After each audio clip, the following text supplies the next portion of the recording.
Chapter 22. They stood at the bottom of the path. The wasteland stretched out before them, ground baked dry and cracked. A hot breeze blew constantly, spraying them with grit. Something was off. Something had gone wrong at the watch post. Every 3 days, a group of watchmen would ride in from the post to give the report. They would then be dismissed, and a new group would go. This kept any man in Drakenfell from having to spend more than a few days at a time out in the wastes. They were 2 days late. Since Roland and his companions were planning to pass through the watch post, it had been decided to let them check it out and delay sending a scout. Now, standing in the sun, staring down at the waste, every member of the group felt it pulse through the air. Dread. "Where's he at?" Mathis asked. "I don't know," replied Cyrus. "We told him what time we were leaving. He should be here." "He's got 5 more minutes, then we're leaving," Mathis said. "Who, exactly, are you referring to?" Sean asked, leaning against the gate. Mathis grunted. "You know damn well we were talking about you. Why didn't you speak up before?" Sean smiled. "I was curious if you would notice me." "Already preparing to run for it?" Cyrus asked. Sean's face went flat. He started to walk over to Cyrus. "Now listen here, human." He was stopped by Severn's hand, laid flat on his chest. "Could have easily spoken up instead of testing your powers with us," Severn scolded. "As for the human comment, we're all still human. Don't let a bit of power go to your head, boy." Sean's eyes flicked up to Roland. With a huff, he turned on his heels and started out into the desert. Mathis sighed. "He makes us wait for him, then decides he's going to be the one leading the way?" Shaking his head, he followed in Sean's footsteps. "You ready?" Sarah asked Roland. "For what?" Roland asked. "I don't know," Sarah said, biting her lower lip. "It just feels like something is coming." "That's just the way the wastes make you feel," Severn cut in. "Don't think about it too much. Let's go." And with that, they started their trip. All around, as far as they could see, was baked and cracked land. The setting sun caused a glare, forcing anyone looking ahead to squint. Looking ahead was the only direction worth looking, though. The only object they could see of any significance was the outpost. And right now, it was nothing more than a speck in the distance. Behind them, the mountains of Drakenfell were shrinking. "Let's set up camp." Mathis broke the silence they had been pushing along in. "Night comes quickly out here. We'll need a fire going before the temperatures drop." With no need to do any scouting, it was only a matter of minutes to set up their tents and build a pit for the fire. The pack mule they had with them, along with the supplies for the watch post, also held a few days' worth of firewood and provisions for the trip. Roland started building the fire. Sarah started preparing dinner, and Cyrus was put to the task of training. Cyrus had improved drastically since they had started their trip, his time training in Drakenfell having pushed him even further. Instead of the simple wooden staff he had been practicing with before, he now had a rod capped on both ends by thick sections of iron. Through the center of the rod ran a copper core, surrounded by oak and a few mechanisms beyond Roland's ability to understand.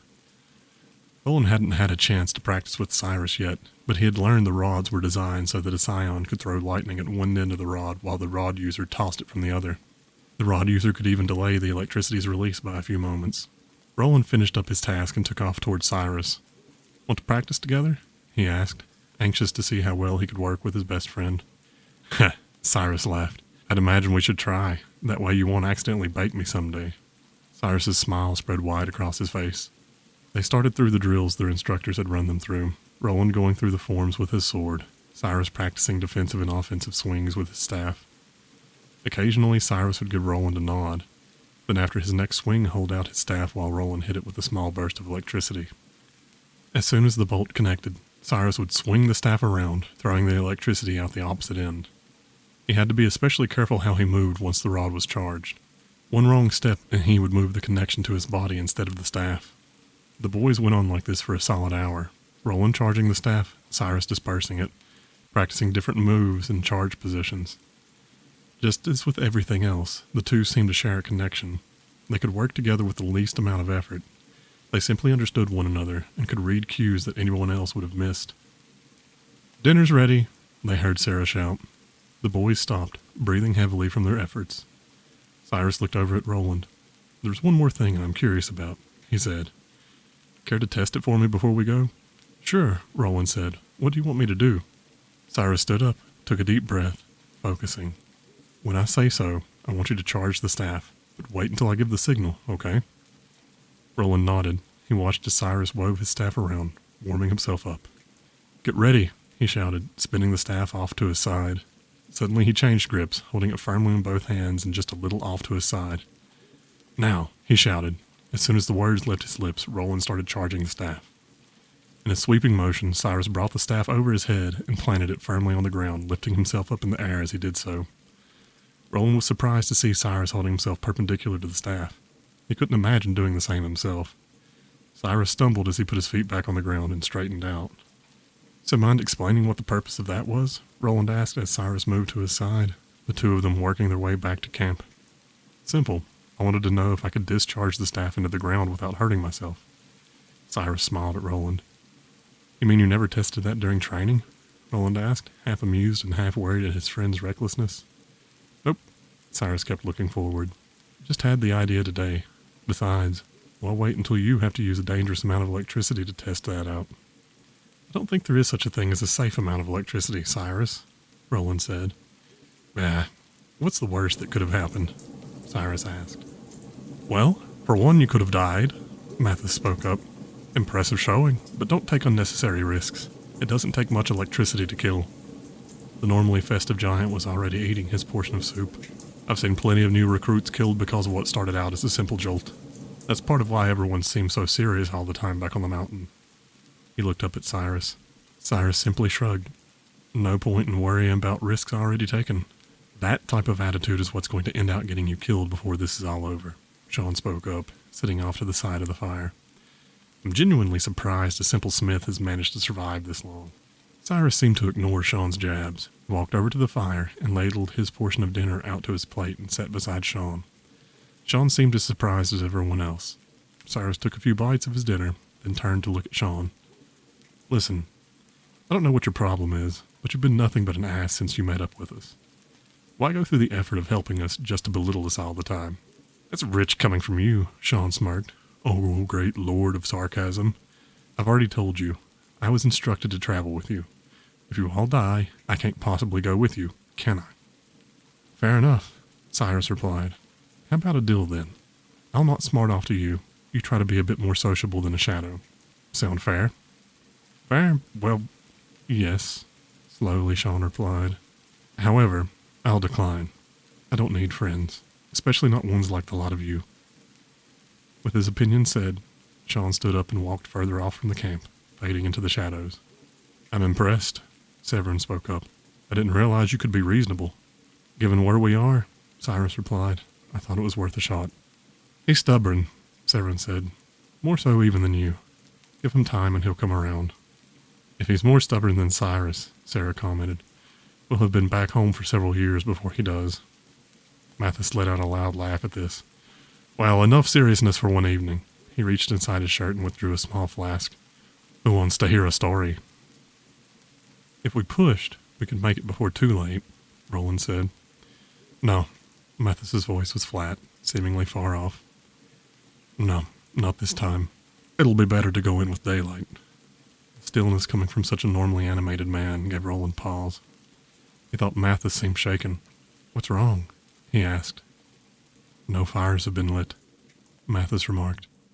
That is why we were told something might be going on, Roland commented.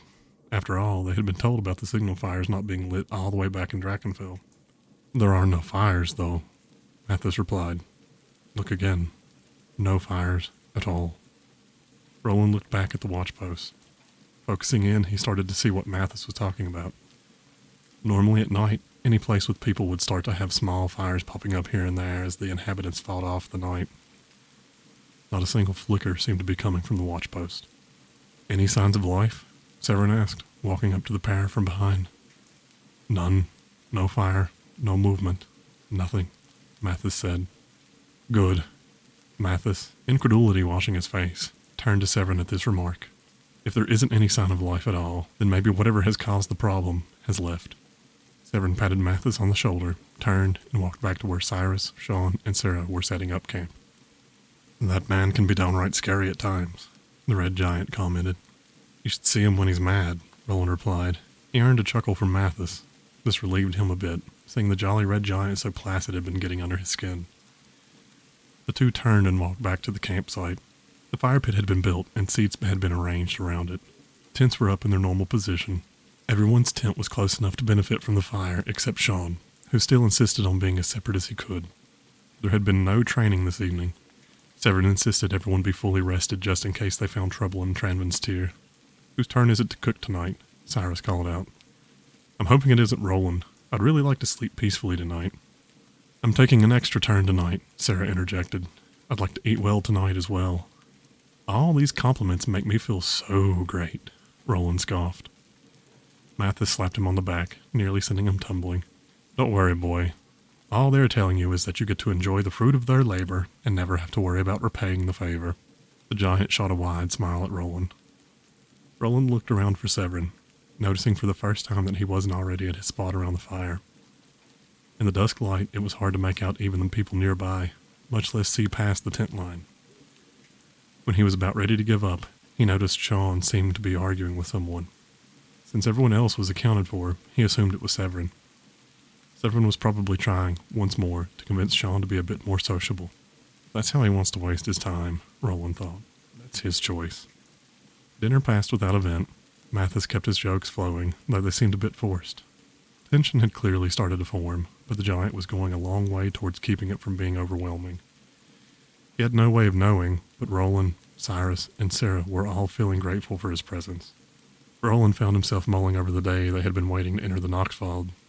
He had been nervous and afraid, much more so than he was right now, which was probably thanks to Mathis.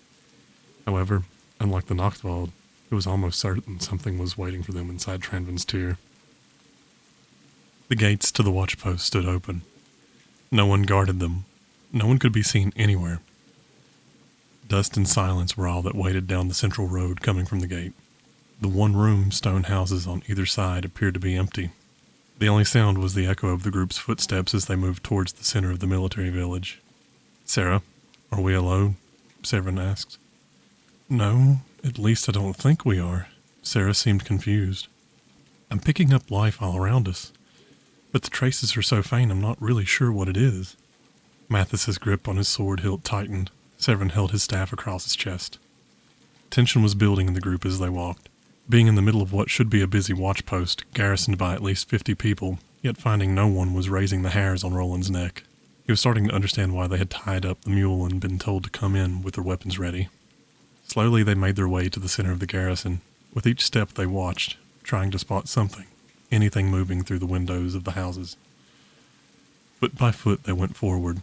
A sigh passed through the group when they made it to the square at the center of the village and found a soldier waiting for them.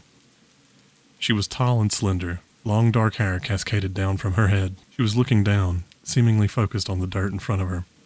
Her armor, leather with plates reinforcing the chest, arms, and legs, had clearly seen recent use. The bits of cloth around it were tattered. Oddly, though, the woman didn't seem to have a mark on any bit of exposed flesh. Roland started to move forward to ask her what was going on, but found Severin's hand in the way. He looked at the two old warriors and noticed that neither of them seemed to have relaxed at all. What happened here? Mathis asked the woman, his voice coming out loud and firm. Felvar sent us to find out why the beacon stopped being lit. Silence greeted him. Answer me. I'm here directly by Felvar's word. What has happened? Anger laced his words now. Join us, a voice said. It seemed to come from the woman, but the moment her lips moved, whispers sliced through the air all around them, echoing her words from every direction. The group locked in a circle formation, their backs towards each other, watching every direction. Mathis tried again. What happened here? Where is everyone else? Join us. The whispers started again. The main source seemed to be the woman. We are all together now. We are no longer alone. Join us before we finish the merger. All around them, the whispers grew in strength, the echoes bouncing back and forth, slicing into the nerves of every member of the group. Who, exactly, are you? Severin asked. A servant. The echoes died down as the woman spoke, still present, but clearing a way for her words. The Master sent us, to watch, to wait. You should wait with us. The Master? Severin asked quickly. trying to keep the whispers from growing to full strength. The wandering darkness, the woman started to raise her head, looking at the group for the first time. Felvar may have sent you, she pointed to Mathis, to check the watchpost. However, she turned towards Severin. We believe you came for a different reason, Time Warden. Severin's eyes widened. He hadn't used any of his powers yet. The only way the woman could know of his powers would be for her words to be true. This had sent her here. He knew his next question, but dreaded the answer. What are you waiting for? We were waiting for you, she said. Suddenly the echo started growing more frantic. Their whispers no longer reflected just the woman's words. Some of the whispers sounded angry, some excited, others worried. People started appearing in doorways, moving towards the square. People lined every street. Every avenue of escape was suddenly closed off. How they had missed so many, none of the travelers could understand. We are allowed to make you one offer, Warden. As the woman walked towards the group, she started to float in the air. Each step lifted her a little higher off the ground, until finally Severin could see the thin, red tube that seemed to be rising from behind her back. Whatever it was moved forward with her, leaving a wake in the dirt as it passed. If you join us without struggle, we'll allow the smith, the healer, and the scion to leave unharmed. What about Mathis and Sean? Severin asked. Severin looked to his left at the giant, then checked behind him but only found Cyrus, Roland, and Sarah. The mountaineer will join us as well, whether he likes it or not, the woman said. Slowly her voice was becoming thinner and thinner. The whispers were starting to merge into one solid, omnidirectional voice. Words repeated by everybody in every direction.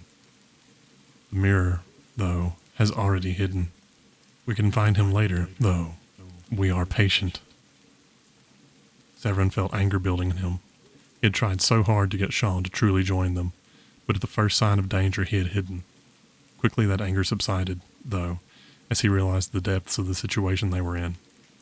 This thing had been smart enough to lure them out, keep those bodies alive before subsuming them so they couldn't be detected, and waited at the most protected spot in the garrison. He had never come across a creature so clearly dangerous. There was no choice for him. Mathis could try and fight, but if all he had to do was step forward and offer himself to save the children, he didn't have a choice. He started to step forward and felt Roland's grip on his wrist. I know you are older and smarter, Roland risked a quick look at Severin. But do you think these people intend to let us continue to our destination after you sacrifice yourself? I don't. I think they intend for us to turn back. Yes. Then you could get reinforcements from Felvar. Come back and take this place, Severin said, jerking his arm loose. The coward? Send reinforcements when he knows our master lurks nearby. The voice mocked, its tone now deep and inhuman. No, he'll stay hidden on his mountain until we are at his doorstep. A chuckle rippled through the throngs. He'll send them back on their own or with one or two others. Either way we get them. We aren't offering your companions salvation, just a trade of your life to add a few days to theirs. The woman raised her arms and the crowd started to lift off the ground, each person floating just as she was. You cannot face us. You must surrender. Roland was watching closely and noticed the small red tubes lifting each body from the ground.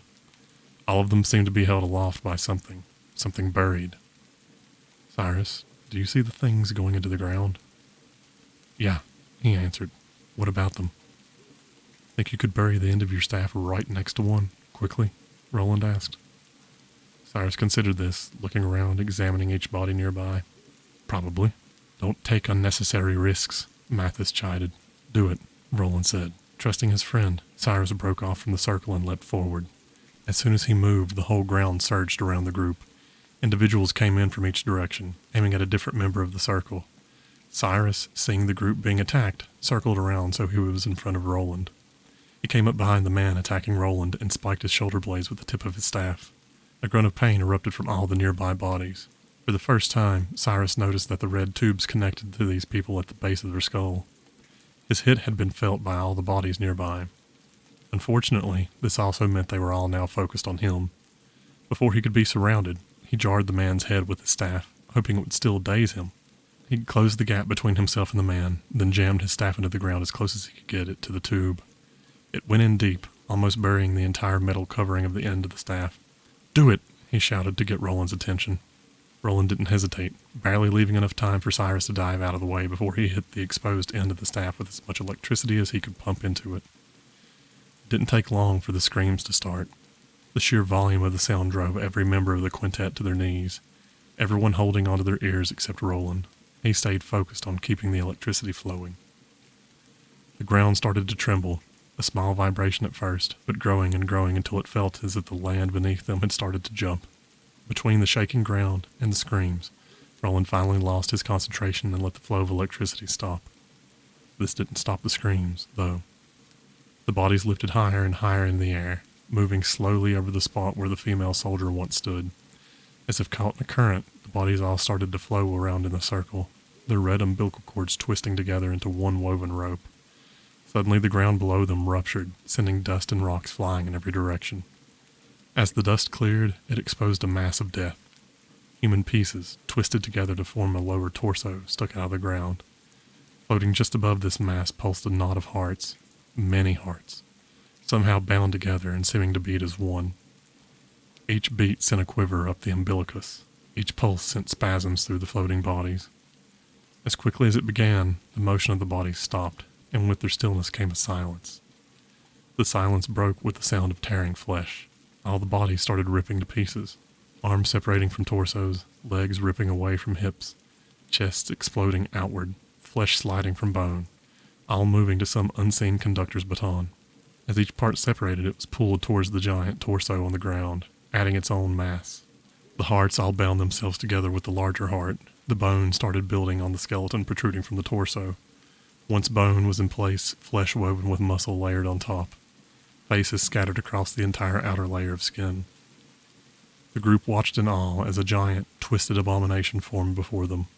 The monstrosity only stuck out of the ground from the waist up, but it still stood taller than any building around them.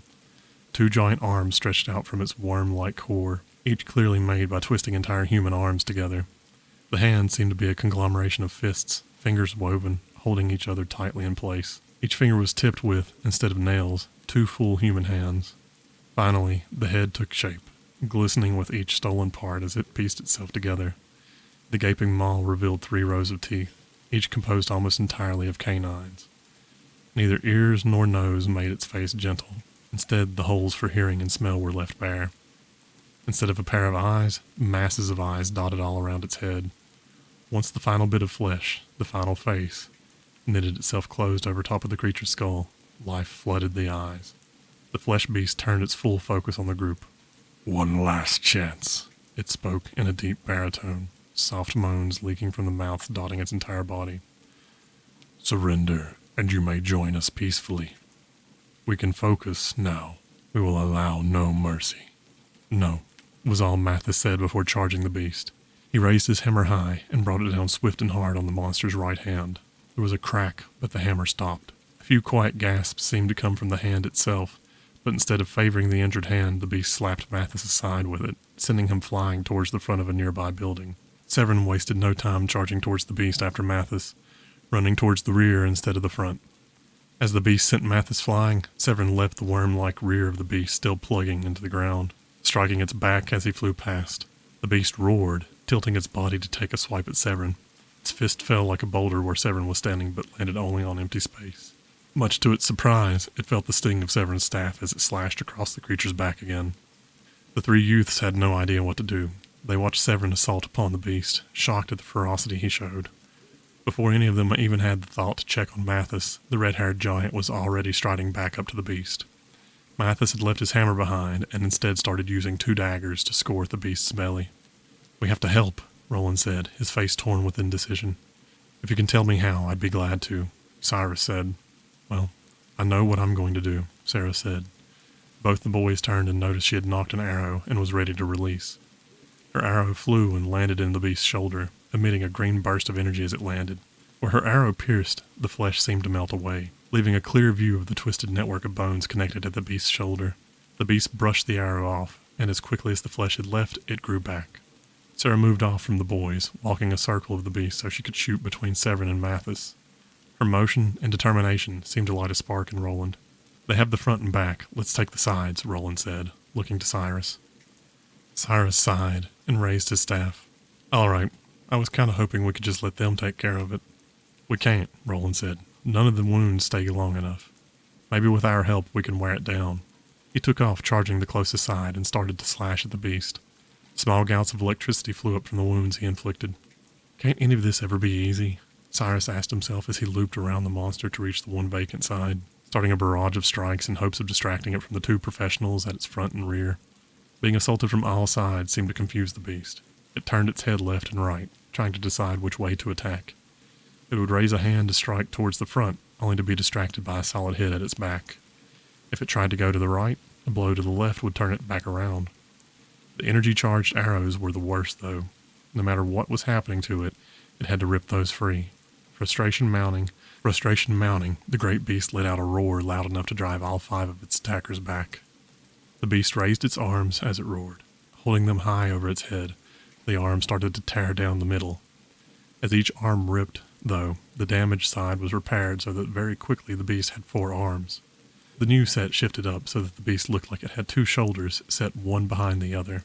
Its head developed a cleft, and instead of simply having eyes in the back of its head, it suddenly had 2 faces. The only indication left at front and back now was where its worm-like lower body still trailed to the hole it had pulled itself from. Its transformation finished, the beast started to attack again. Now, however, it was much harder to approach.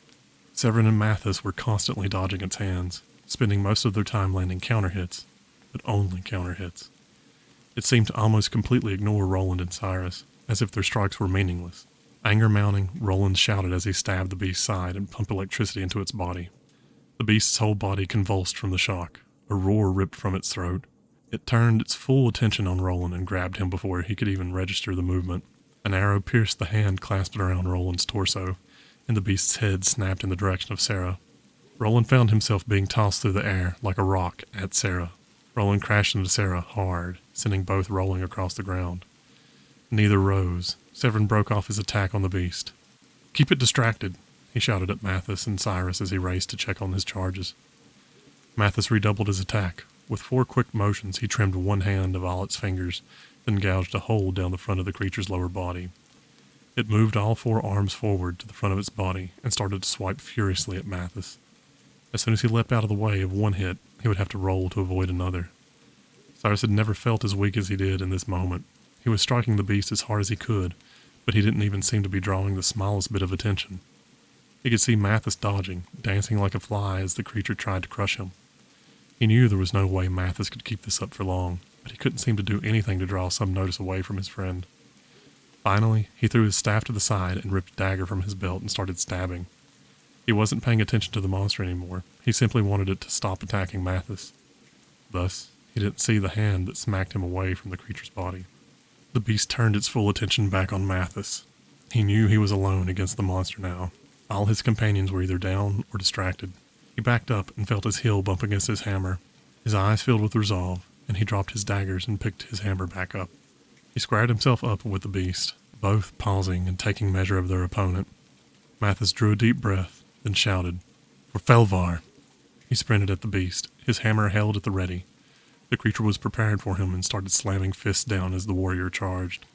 Mathis dodged left, then right, curving just around each fist as it hit the earth. When he was just a few feet from it, he leapt into the air, bringing his hammer down solidly on the beast's chest. A crack, loud as thunder, filled the air as the beast roared in pain. When Mathis landed, a hand looped around and grabbed him. The creature tore the hammer free from his hands as it lifted him into the air. It rotated his body around and held him out, displaying him to Sarah, Severin, and Roland as they picked themselves up off the ground. Cyrus, sprawled at the base of a building, saw Mathis in the beast's clutches.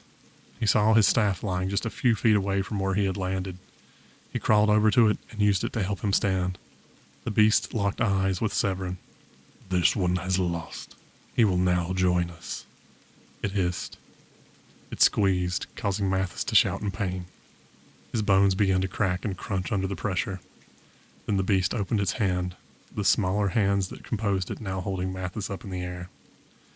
Blood dripped from his mouth, ears, nose, and eyes.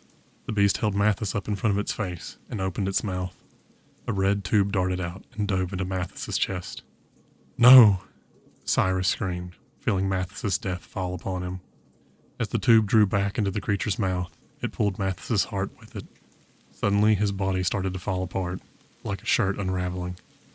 Other tendrils reached from the creature's body, connecting to various parts that used to be Mathis, pulling them towards their new home on the creature. His heart finally crossed the threshold of the beast's mouth, and as soon as it had, the beast snapped its jaws shut. Cyrus, tears streaming down his face, dashed toward the creature. "Cyrus, hold!" Severin shouted. The beast turned to face Cyrus, showing its back to Severin. "Sarah, I'm going to try and make a hole into the creature. As soon as it appears, shoot. Don't wait for me to clear out of your shot." He dashed at the creature's back. As Cyrus met the creature's front, Severin met its back. Severin leapt up onto the snake body and started running up the creature. Just as he reached the start of its abdomen, he felt a sharp pain in his foot and almost fell as he was jerked to a halt. The creature had shot a barb up, out of its spine, into his foot and pinned him in place. He watched as the thing's arms rotated back into place. "Now, we will have you." A smile seemed to creep across its faces. Suddenly the smile dropped, and the creature roared in pain. In front, Cyrus had been attacking furiously, taken by a rage unlike any he had felt before. He was focused simply on hurting the thing. He saw his moment when the creature seemed to pause with one hand resting on the ground. He had run up the arm and leaped, driving his staff through the creature's chest and into its hearts. As the creature swiped Cyrus away again, Severin took advantage of its distraction and ripped his foot free. He ignored the pain and ran forward again, stabbing the creature in the back with his own staff just as Cyrus had done the front. Before he could rip away its flesh, though, the beast grabbed him and tossed him aside, slamming its fist into the wall where Severin had landed. Roland, still in shock from Mathis's death, watched as the beast batted away Severin and Cyrus. He saw the stave sticking out of its chest and back and suddenly had an idea. He concentrated, drawing in as much energy as he could hold, then released it into the metal end of the staff Cyrus had carried. The wave rippled out from him, far more power than he had ever released before, and hit the staff like it was a lightning rod. The electricity followed the path both rods had made, blew the chest off both sides of the creature. Its hearts, bound together and pumping as one, were exposed. Sarah had kept an arrow nocked. Seeing her chance, she drew and released. Then she did it again, and again. In a matter of seconds, she had shot all 5 of her remaining arrows. The creature simply stopped. Its eyes grew wide, and a giant burst of green light came from its chest. The mouths of all the faces making up its skin opened, and instead of a bestial wail, a cry filled with sorrow started to rise from the creature. Flesh all along its body started to slough off, its features growing lax and then dropping from the bones underneath like a candle dripping wax. Unlike its birth, its deconstruction only took a few seconds. As quickly as it had all begun, the air was filled with silence. Cyrus limped over to Roland and Sarah. "Where's Severin?" he asked. Roland walked over to his friend and let him lean on his shoulder. "Let's find him." Together, all 3 of them walked over towards the building the beast had slammed Severin into. As they drew close, Severin appeared out of the cloud of dust and walked to them. Relief flooded the youth's faces. "Thank the gods you're alive," Sarah said and raced over to Severin, wrapping him in a hug. Put one arm around her, then started to fall, Sarah being the only thing keeping him standing. He hacked and blood splattered the ground. "Not for long, my dear." He regained his composure and walked up to Cyrus. "We don't have long, so I won't mince words. Will you take my power?" He held his hand out to Cyrus. Cyrus, confusion spreading across his face, looked down at Severin's hand, then back up to the man's face. "Answer, quick. I have about 20 minutes left." "Yes," Cyrus said, taking Severin's hand. He blinked, and was abruptly in a vast, empty space, white spread out in all directions. No landmarks, no features, nothing to put a location to where he was standing. Suddenly Severin was standing in front of him. "Welcome to my mind, Cyrus." He put an arm around Cyrus's shoulder, and as he stepped out from in front of the boy, the landscape changed. "If you're serious about taking on my powers, we will be here for quite a while." Chapter 23. What's going on?" Cyrus asked. "You are inside a space I've created within my mind," Severin said, walking forward towards a small fire pit Cyrus hadn't noticed before. "All time wardens create such a space. We can retreat here to meditate and consider the options before us. All the while, time slows down outside. He paused and grunted. Well, that, or we speed up our own time. Whichever way you want to look at it. Cyrus looked around. Every direction he turned, there was nothing but cracked ground. A desert. No features marred the surface of this eerie place except the fire pit. It was clearly daytime, but there was no sun to be seen. Most disturbing of all, though, was the infinite horizon that stretched all around him. That doesn't really answer my question, he half whispered. Severin sighed. Come and sit. Severin gestured at two rocks placed neatly opposite one another around the fire pit. Cyrus knew they weren't there before. We are limited on time, but I suppose an explanation will help move things along a little. Cyrus walked over and took a seat on the stone opposite Severin. He noticed that the stone didn't really feel like a stone. It wasn't cold and hard. It really wasn't even uncomfortable to sit on. Oddly enough, he wasn't even certain he could really feel it beneath him. You are familiar with how chosen are made in general, correct? Severin asked. Of course. The stories were told to all children throughout the continent. The gods handpick people they find worthy and grant them strength. More or less, Severin nodded. With any of the other chosen, you get your powers, live out your life, and once you die, you are done. He paused and looked up at Cyrus. Cronus isn't nearly so wasteful. Each Time Warden is capable of passing their abilities to a chosen heir. The catch being that we can only do so as we are dying. We can, of course, choose to not pass on our powers. That is what most of us do. However, in the instance we do choose to pass them on, we pull our heir into our place of meditation, which allows us to teach them how to use their powers. If they choose an heir, normally they take them on as an apprentice. Sometimes you have to make do with what you're given. So none of this around us is real? Cyrus asked. Correct, Severin replied. When you took my hand and accepted my offer, I was able to pull you here. Severin looked around, wariness weighing down his eyes. Listen carefully, Cyrus. There's still time for you to back out. Less than a second has passed in the real world. With these powers, I'll be able to hold my own, like Roland, right? Cyrus asked. With proper training and determination, you could hold your own against most of the gods, Severin said. A dozen Time Wardens are enough to turn the tide of the most unbalanced wars. A god would win out in the end. We simply cannot hurt them, but their victory would be earned. The other gods dilute their gifts. Cronus only names a few. So each of his chosen are very strong. If it means I can actually help protect Roland and Sarah, why would I want out? Cyrus asked, his tone serious. Severin smiled at the young man. I always knew you were smarter than you let on. The smile fell from his face. Like it or not, with these powers you will outlive everyone you know and love by at least a century. Cyrus felt the corner of his mouth start to turn up in a smile, thinking Severin was pulling his leg. Reality sunk in quickly enough, though. Severin didn't joke, especially not in a situation like this, nor with such a serious expression. His mouth went dry, and he struggled to get the words out. Exactly how old are you, Severin? 123 years old, Severin, eyes locked with Cyrus, replied. So my options are to either accept these powers and know I will outlive the two people I want to protect, Cyrus spoke evenly, or reject them, hope they can protect themselves, and risk losing them over the next few days. I'm sorry, Severin whispered, faint emotion tinting his voice. Assuming everything goes well, Cyrus stood and walked over to Severin, extending his hand down to the older man. Your ghost can come back and apologize to me when I'm alone in 100 years. In that case, Severin took his hand as he stood and flipped Cyrus over his shoulder to the ground, hard. Let's get started. We have about a year to train. Cyrus rolled over and forced himself up on hands and knees. He felt the pain during the hit, but it was already fading to nearly nothing. Oh, one more thing. The time of day doesn't change here unless I want it to, and since only a few minutes will be passing in the real world, you won't need to eat, sleep, or drink the whole time we're here. So, we can train 24 hours a day. Cyrus let out a whimper as he stood. Dying alone wasn't enough to scare him, but nearly continuous training for 1 year, this was almost his own personal hell given life. I can't stop it. Sarah's voice quivered. She was nearly in tears. Stop what? Roland asked. He stood still, staring, shocked at the frozen men before him.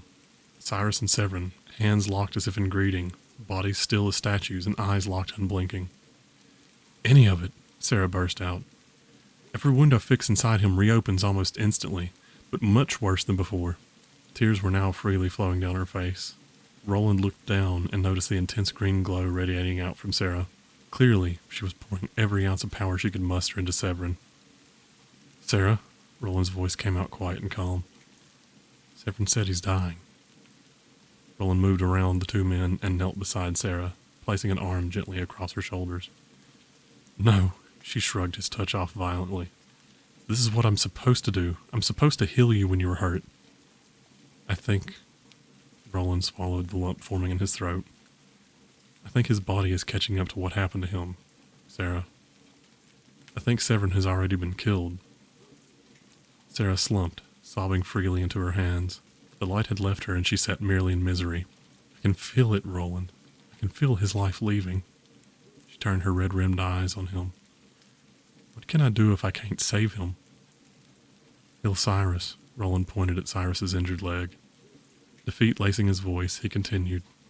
Then I guess we just wait. Dodge left. Dodge right. Duck. Never use more energy than needed. Never move more than you need to avoid an attack. The next swing is coming in from the left. Cyrus was tracking Severin's movements. He jumped. To the right. He threw up his arm at the last minute to block Severin's staff, taking the full force of the blow on his forearm. He felt the bone crack. Quickly, Cyrus jumped back. Severin was already in position waiting for him. Severin brought his staff down on Cyrus's good shoulder, driving the youth to his knees. You are improving, but you still fight like you were expecting a normal opponent. Severin's staff cracked against the side of Cyrus's head. That isn't good enough. You'll be fighting a god, damn it. Severin let out a breath, then dropped the staff to his side. Get up. I'll give you a moment to compose yourself, then we go again. Cyrus, lying flat on his face, took a moment to enjoy just lying still. They had been training nearly continuously for 3 months. The training was starting to bear fruit. The once lax and lazy Cyrus had begun to learn discipline. After no more than a moment or two, he started to push himself to his feet. He had had his few seconds to enjoy stillness. Now it was time to get ready for motion again. He took a few deep breaths, reaching for the meditative state that had been the first thing Severin had shown him. His pulse calmed, his mind cleared, and slowly he directed his body back into fit condition. He could take injuries, but only for as long as his mind would let him believe he had been hurt. In this place, no injury would last, or at least it wouldn't last any longer than it took the person to remember where they were. In the middle of combat, remembering anything outside of the fight was nearly impossible, so generally, they had to take breaks for him to remember to heal his injuries. As soon as Cyrus opened his eyes and gave Severin the nod, they started again. Left, right, right again this time. It was never the same twice in a row. Felvar looked around, surveying the utter destruction that had spread throughout Halcyon. Its once tall buildings, a remnant of the time before, were reduced to rubble. He heard the occasional cry, though whether it was from a human, animal, or some other beast he did not know. He was here with one purpose. Floating gently ahead of him was a small dove. This dove was special, though. It was one of Gaia's messengers. It would lead him to her. He just hoped she was okay. They walked for quite some time. He had to start at the border of the city and come in just like a normal person. No god was allowed to move directly into another's home through the portals. They had to start from the edge and walk in, making them clearly visible to their would-be host. There were no twists or turns to this walk, just a straight line, climbing over small hills of stone. Finally, a landmark stood out. A single fountain had somehow escaped the destruction. The bird flew around the fountain, landed on a nearby pile of rubble, then vanished. Felvar's heart fell. Unless Gaia had buried herself intentionally, this did not bode well. He started tossing slabs of rock aside, throwing chunks big enough to kill an average man as if they were pebbles picked out of a shoe. Finally, he found her. The rocks, somehow, hadn't crushed her body, but the hole in her chest left him with no doubt as to her state. Gently, as if plucking a flower from a field, the giant god of thunder picked up the goddess's remains. He brushed a few flecks of dust from her cheek, pushed strands of hair out of her face, and didn't notice as his tears started to clear the dirt from her chin. Clutching the broken figure of Gaia to his chest, for the first time since he had become a god, Felvar cried. No mercy, damn it, Severin yelled, bringing his sword down hard onto the shield in Cyrus's hands. How many times do I have to tell you? He struck repeatedly, driving Cyrus down to his knees. Never, clang, pull, clang, your, clang, swing, clang. His final swing pushed through Cyrus's guard and tore deeply into his chest. The surge of pain forced him flat on his stomach, gasping, trying to force air into his severed lung. Dripping with sweat, breath heaving, Severin bent, catching his breath. Cannot kill me here. I cannot kill you here. He slid the tip of his sword against Cyrus's face, turning the struggling boy's eyes up to meet his own. So do not pull your swings. No mercy. Cyrus started pushing himself up to his knees, the wound closing slowly as his mind refreshed the reality he was in. He stood, closed his eyes, and took 5 slow, deep breaths. His eyes snapped open, again. A rip rent the air outside Felvar's mansion. Through it stepped the god of thunder, the lifeless goddess of life draped across his arms. He walked slowly forward, towards the single dolmen used for honorary funerals. Gently he laid Gaia's body there. Charles seemed to materialize at his master's side. He stood quietly, waiting for his orders, sensing the turmoil building within Felvar. Has there been any word from the children? Felvar asked.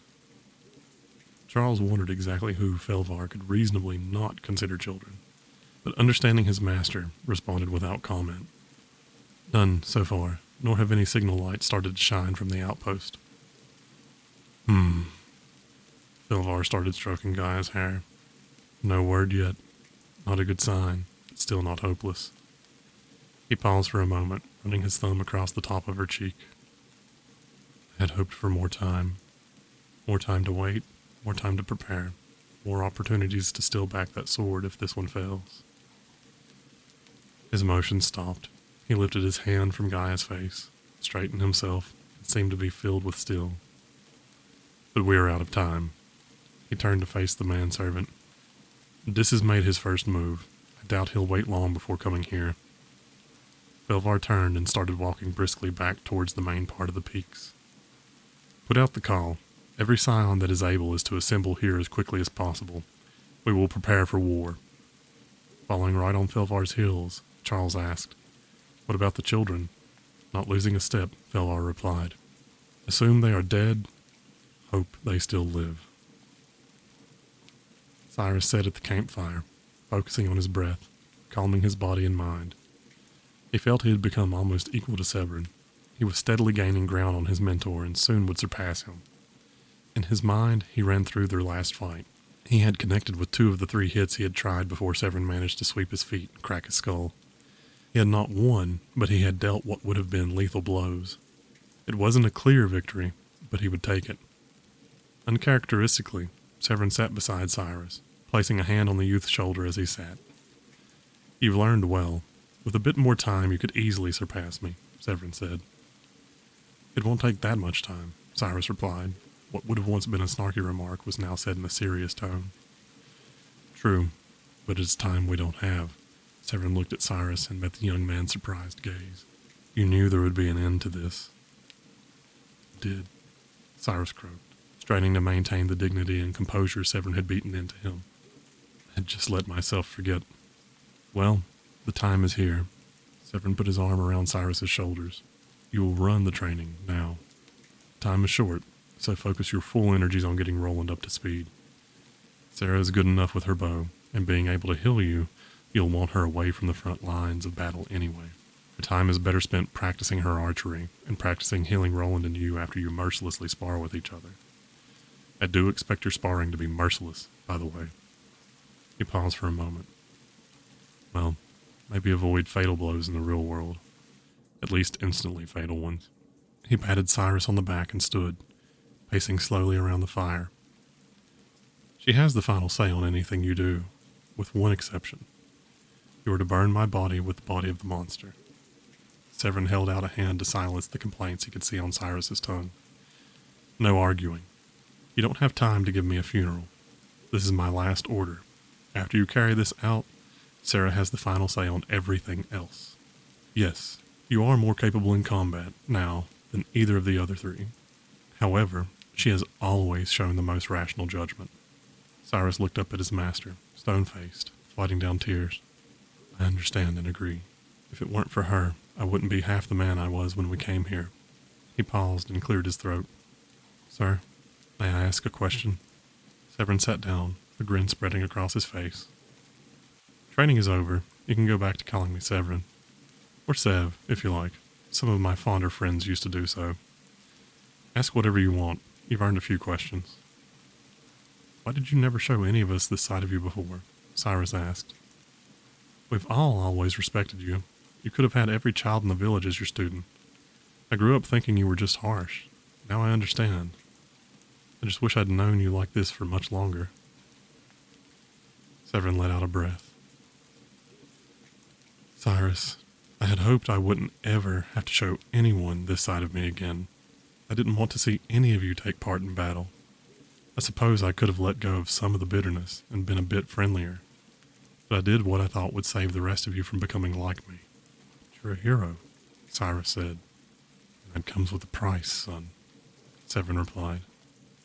I have a few more secrets to share with you. Then we must go. I want at least a minute or two to try and croak out a farewell to Sarah and Roland. Severin leaned forward and started to explain some of the more guarded secrets of the Time Wardens to his apprentice.